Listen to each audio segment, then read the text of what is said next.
The Washington Commanders head to Mile High to face the Denver Broncos this Sunday, and we've got your game preview right here with the Let's Ride team from Bleav. Let's go. Greetings and salutations. Welcome to Ref the District's game preview. Washington Commanders are headed to Mile High to take on the Denver Broncos, and we have the Let's Ride team from Bleav. It's Patrick Chiotti and Chris Harris Jr., former Bronco player, joining us here on Ref the District to break this game down. Thanks, gentlemen, for coming on with us here.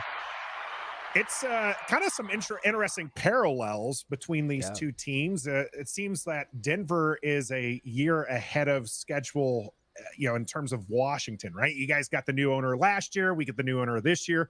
You guys got a new coach this year, and we're expected to possibly have a new coach next year. Chris, I want to ask you as a former player, what is it like when you get a new coach in, and how does that really change things, as big things were expected with Sean Payton coming to Denver? Yeah, man, unfortunately, I had a lot of new coaches, especially at the end time in Denver, and then joining the Chargers and going to the Saints, but every coach is different, especially in the league. You got to understand how they move and how they operate and prepare. And when you have a new team, a new coach like Sean Payton, that's well respected, that's won Super Bowls, it should be an easier process, what's going on in Denver when you have a guy like that. I do see a little change, but we still have to break that. We've been losing a lot of tight games for a while. We haven't got over that hump yet, and it's still that little edge, that little piece that we're trying to overcome in Denver. So, Patrick, let me ask you this question about the Broncos, kind of in general. Yeah. Are you guys aware, first of all, are you aware that Chase Young was cleared to play on Sunday? Yeah, okay, good. I just want to make sure about it. Yeah. Are you aware of our defensive tackles and our defensive line in general? Very, yeah. So, all right. So what does Denver have to do to kind of offset that fearsome defensive line that Washington has? Quick game. That's really what it's got to come down to. Is when you have a front like Washington does, which I think that Washington's front seven is probably one of the top units in the league, and even without Chase Young in there, they're still wreaking havoc. If you get Chase Young back and he's healthy, this is one of the best units in the league. So when you're looking at it from the Broncos' perspective, Sean Payton's got to get that quick game going. All in all, the offensive line didn't do terrible last week. Granted, as the Raiders, McGlinchey struggled a little bit, but he's going against Max Crosby. So that's to be expected, but you really want to see Ben Powers, Garrett Bowles, Cushenberry, and Miners get that run game going, keep it consistent, and get the ball out of Russ's hands quick.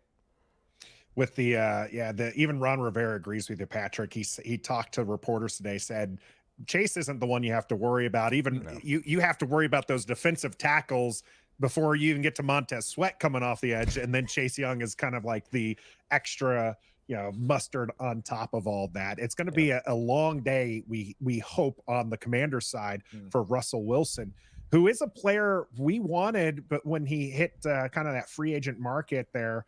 And so, Chris, what has been going on with him? Because he had a very bad year last year, and a lot of that was blamed on Hackett and the coaching. Sean Payton was supposed to fix things, and it kind of seemed like he started off right where he ended last year with.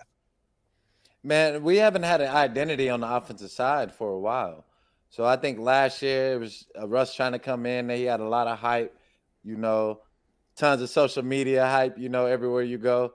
And we gave up a lot of picks for him and some solid players, So it was a big step even for Coach Hackett, inheriting that team and that organization, which when you go there, you understand it's high expectations from everybody, the fans, from top to bottom, And when you don't live up to that hype, you can kind of get in that sunken place. And that's what kind of happened with Russ.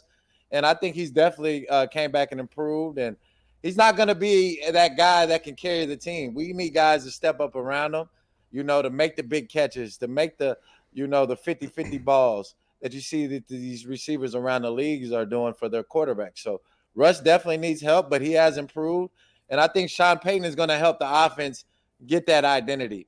Like Pat was saying, against an offense, against a defensive front like Washington, you got to come out in 4 wide, 5 wide them. Spread them out. Take advantage of their linebackers, right? See if their safeties can cover. That would be my game plan, because you can't overpower these guys, So we got to find a way to spread them out. Find Jeudy in one-on-one. Let him run some option routes and try to exploit the linebackers. That would be my game plan. Yeah. All right, Pat, let me ask you about injuries for Denver. We all know about the whole, at least from our side, it looks like Judy's going to play. Yeah. But you're probably down a tight end now, right? But give us an update on the injuries from Denver side. Yeah, so Dulcich is going to be out for this game. They said he was actually practicing on the side field, so that means that he's not sitting out of practice, which is a great sign. Jeudy was doing that last week. Jeudy was almost in that game last week, which was incredible. This was an injury that people thought was going to be 4 to 6 weeks, possibly longer, and he should be back for this game 100%.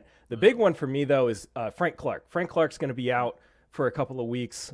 He's got a hip thing going on, and that's a big blow to an already really skinny edge group. So this is an opportunity for me to see if the Broncos are going to utilize rookie Drew Sanders off the edge, because I think coming off a week where you only generated 3 pressures against a Raiders team that really didn't upgrade their offensive line, and you have Randy Gregory out there, you got Frank Clark out there, and you only generate 3 pressures and you blitz the highest percentage of any team in the NFL, you got to fix something. So maybe Drew Sanders can come in and be that guy with Frank Clark out. I know Riley Moss is another guy who's going to be coming off of that injured list. He is a full participant in practice, so that should provide them with some much needed cornerback depth, because Damari Mathis was not getting it done last week. Not good. Yeah, and going against this Washington group, this receiver room is one of my favorites in the league. A bunch of my guys that I really love. Love Terry, love Jahan Dotson. I think that this is a really fun group. It's an explosive group, but that means that you got to have corners that can play, and Mathis did not do it last week. Riley Moss coming off the injury list is going to be huge for them. I'm really excited to see what he can do. Nathan, we might be getting Pat coming to our side. He loves everything about our front seven. He loves the receivers. You might be becoming a Commanders fan, right? It's a good group. It's a good group. It's one of my favorite groups to watch in the league. If they had consistent quarterback play over the last couple of years, I think Terry should be a top, at least a top 10 receiver. Let's say top 8 receiver in the league. I think that's how good he is. But yeah, this group is a lot of fun to watch, and I think that it's a team that's just a couple of pieces away. So. Yeah. Well, Washington fans are certainly hoping that Sam Howell is that missing piece. Chris, what's it like facing somebody with such little experience? How do you really game plan against a guy who only has, 2 actual NFL games on tape? Yeah. If I'm the D-line, this got to be a game we show up in Denver, because you're going against a young quarterback. He's coming into the Mile High. He's probably never played there yet. Right. The atmosphere should be amped up, right? Because they just lost to the Raiders. So this is a must-have-it game. Yeah. If you're a Denver Broncos. So they got to approach it like that. And Sam Howell, if I'm him, the Washington, you need to get the run game going. You got to make it easy. Get them easy throws to Terry. Terry didn't get really involved last week. And then this week, if Surtain follows him, he might not get involved again this week. So hopefully we can kind of force a pick right there in the throwing to Surtain this week. But if I'm him, I'm using the same strategy as Garoppolo. I'm throwing away from Surtain, see if Mathis and the nickel can make plays, and try to dime him down the field. And that's what I would do. So it worked for Garoppolo, going to Myers and feasting off Mathis, So I would see, hey, you got to stop it. Do it until they stop it. Well, let me piggyback off that, Chris. And you played 10 plus years in the NFL at corner. What's your philosophy on like Surtain as following a guy all over the field or playing one side? Yeah. Of course, it's easier to play one side, but in my whole career, I've always had to play left, right, in the slot. I think the best guys are capable of doing that. And I think Surtain is separating himself from the rest of the guys in the league and showing that he's one of the best corners, that he is the best corner in the league. And doing that, you have to follow. You have to eventually end up, shadowing the other team's best player because, if we had Mathis on Adams, we don't know what type of day that Adams has. Yards. So Tyreek day. You got to have, especially with these receivers around the league. You got these big alpha receivers everywhere. You see the Chargers, they got 3 big receivers. The Chiefs always going to have somebody, capable. Right now they don't. This is probably the weakest set of receivers they have. So you got to have shutdown corners. I like Forbes. I think y'all have a solid rookie that has a potential to be a solid corner. So you got to have one of those guys on your team, and Surtain definitely fits the bill. Yeah, he definitely looks like he's going to shut down. Terry McLaurin had several good games last year against top talent. Jair Alexander helped me out with a couple of the others. Stephon Gilmore, just absolutely good. That's why, Pat, you like Terry McLaurin. Who should Washington fans like on Denver that they might not be so familiar with, though? Like that that middle guy that no one knows about, if you don't watch the team. Pat Surtain always gets, he's getting the most national media attention. And I would say, go watch it. Like, if you're a fan of football, if you're a casual fan of football, you'll love Pat Surtain. If you're like me and you love to deep dive into the tape, you'll love Pat Surtain. He's just a technician. Justin Simmons is another guy who gets a lot of national, he gets a good amount of national media attention. Probably not as much as he should. Great guy on the field, amazing guy off the field. But really, my guy that the Washington fans need to look out for, I'll give you a couple. The linebackers to start. Josie Jewell and Alex Singleton. Right. Probably one of the most underrated linebacker duos, inside linebacker duos in the league. Those guys are phenomenal at what they do. A lot of people were really questioning the Broncos signing Alex Singleton last year. He didn't do anything in Philadelphia. This guy's a special teamer, yada, yada, yada. Ended up leading the team in tackles, one of the highest graded linebackers last year, and was, I think, tied for the highest graded linebacker last week. So that's a guy that you should keep an eye out for. Mike Purcell is the other guy. Nose tackle, guy was cut 8 times in the league, had no home. Vic Fangio brought him in. All of a sudden, he's a household name at nose tackle. He's a guy who will fill the gap. He'll stop the run.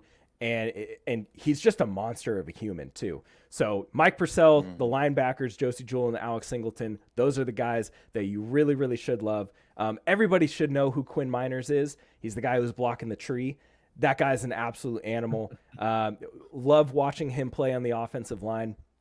Keep an eye out for him this week. I cannot wait. I cannot wait for the Payne Allen versus Quinn Miners looks this weekend. I absolutely can't wait. 2 immovable objects coming together. It's going to be amazing to watch. It will be fun. Now, those linebackers, in case you want to give us one of those, that'd be kind of nice because Washington, a little scant on quality linebacker play.